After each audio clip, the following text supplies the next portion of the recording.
Meanwhile, CBS News program 60 Minutes heavily edited down an interview with Donald Trump that aired on Sunday night, his first sit-down with the show in 5 years.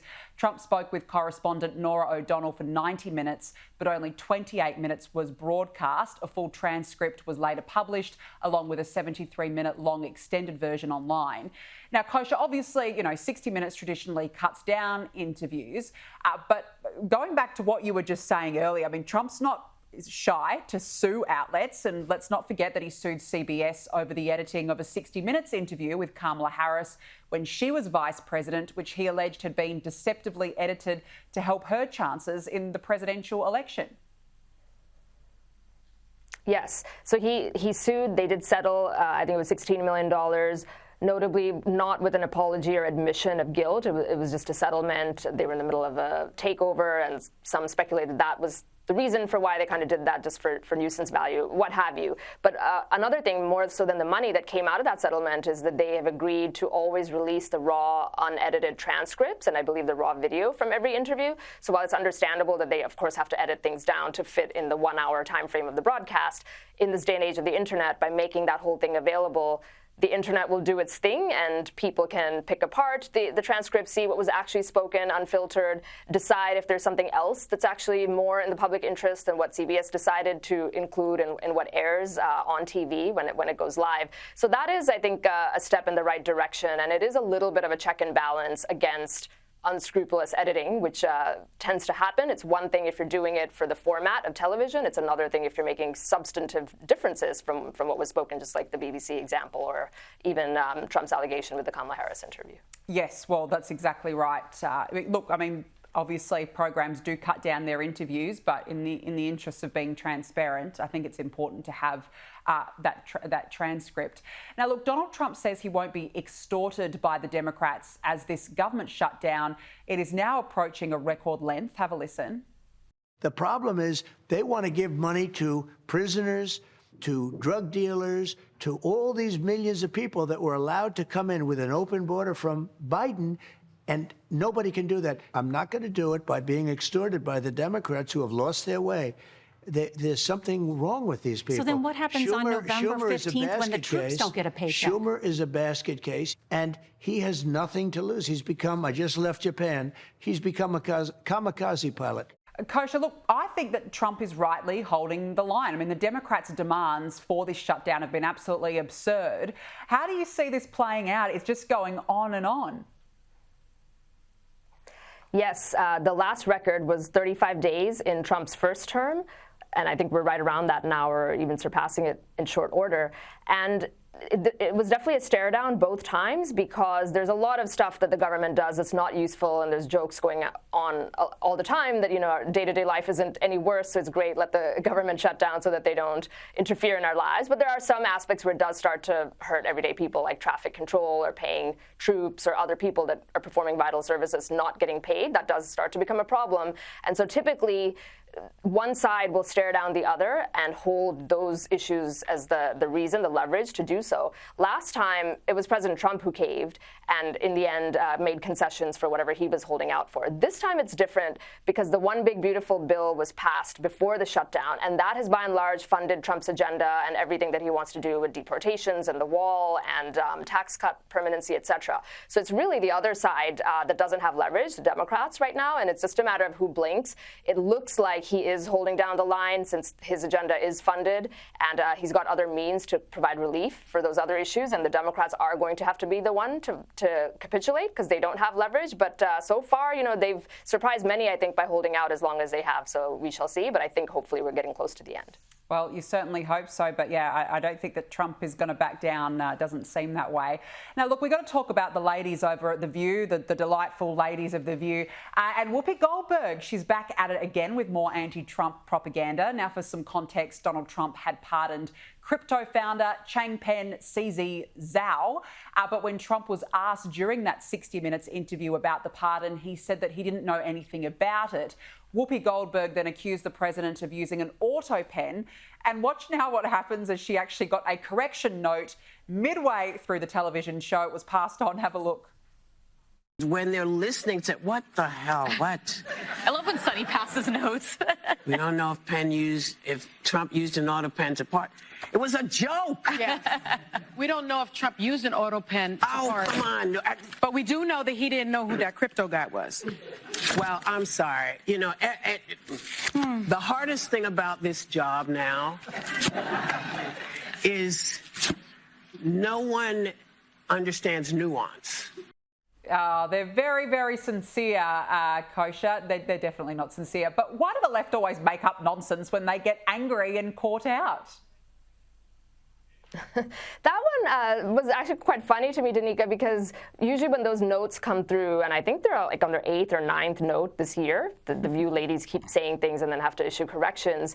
It's coming through from the producer, and usually it's coming through from legal if you're saying something. And it's a pretty high bar, certainly in America with the First Amendment, to give a live on-air correction in that way.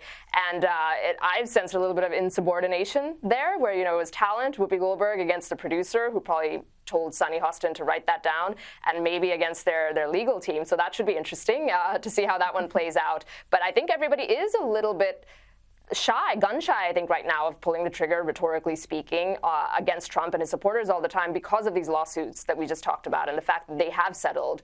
The View's parent ABC also settled because George Stephanopoulos made incorrect statements about Trump, and that was one example. So I think that they're a little bit on a short leash, if you will, right now, and it sounds like that has really made Whoopi Goldberg, at least in that clip, very, very annoyed. Well, you know what? Time to start talking fact then. You know, there's ways around. If you don't be trigger shy, you know, just tell the truth, I say.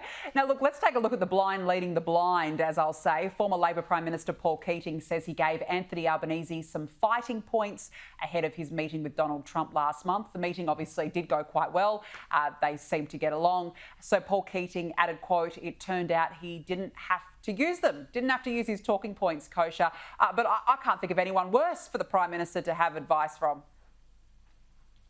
And I want to know, what were these fighting points? That would that would be quite interesting. It would make a lot of news, I think. The meeting did go quite well. I will say, in Prime Minister Keating's defense, he did express a little bit of nuance back in the day during Trump's first term in terms of his understanding of Trump's approach to China, Trump's approach to the trade war, et cetera, when many others from both sides of politics around the world were not expressing any of that understanding. So maybe just in that domain, he felt that he was more qualified or more experienced, I should say, than Prime Minister Albanese, and thought he could lend a helping hand. Who knows? But yes, in general, they are not. They don't see the world, by and large, with maybe some exceptions, through the same lens as Trump. They have to deal with him because he is in the Oval Office right now, and it's the strongest ally, and everybody will do it in their way. I think Prime Minister Albanese has very much played defense and passive, I would say, right now, up until now, but it looks like things are moving a little bit in the right direction, and Paul Keating maybe just wanted to be in the news cycle, and that's why he put that out there.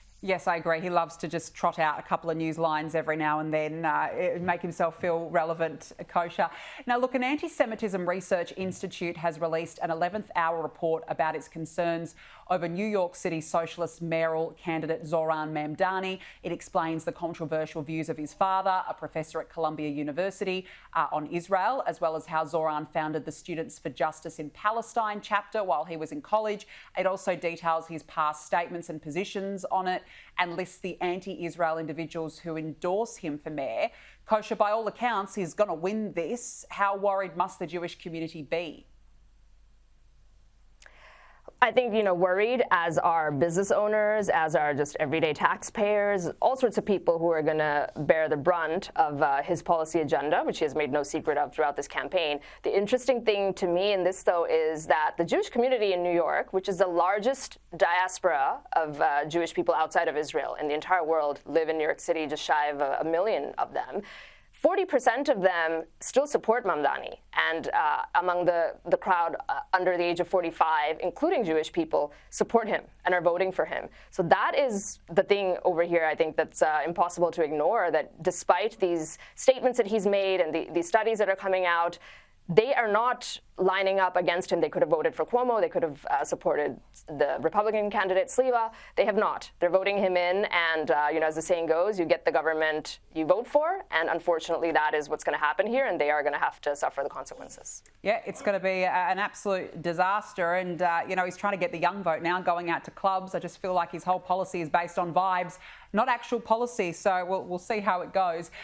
Kosha, before we let you go, I want to get your reaction to Bill Maher. He's, I think, a recovering TDS sufferer, but he appeared on a podcast and called out Jimmy Kimmel for not thanking him after he defended Kimmel following his suspension. Have a look at this. Jimmy apparently doesn't like me too much anymore because he thanked everybody but me, and I was adamant about supporting him that week and the next week. My problem with him and hosts like that, quite frankly, they're all quite similar in this regard, is that they're ideologically captured by one side. It's just not what I do or what I'm doing. And there's a reason why half the country feels insulted by them and has turned off to them. Kosha, I thought that was an interesting point that he made at the end there, that he said half the country is turned off. Do you agree? For sure. He's right there. We can see it in the ratings. This whole genre of late night television, an American creation in its heyday of Johnny Carson and that era, was really just something so unique, so beloved culturally. It set the tone. It made fun of both sides. They didn't take themselves too seriously. And people would sit down at 10 p.m., 11 p.m. and watch these shows live. And we've come a long way from that for many reasons, structurally, with the media, other forms of entertainment that compete with them and all of that. But a big reason is this, that they just somehow devolved from being equal opportunity offenders and comedians to being very politically charged, very much on one side. And yes, half the country that supports the right side of the aisle does not find them funny at all, doesn't find that content worth spending an hour listening to. And Bill Maher, once in a while, he is of the left, but he does pop up here and there and speak sanity and fairness a little bit. And this would be an example of where, he did that. And it sounds like he's really hurt by the fact that he didn't get gratitude publicly from Jimmy Kimmel. Yeah, very, very clear. Kosha Gada, thanks for joining me. Really appreciate your time.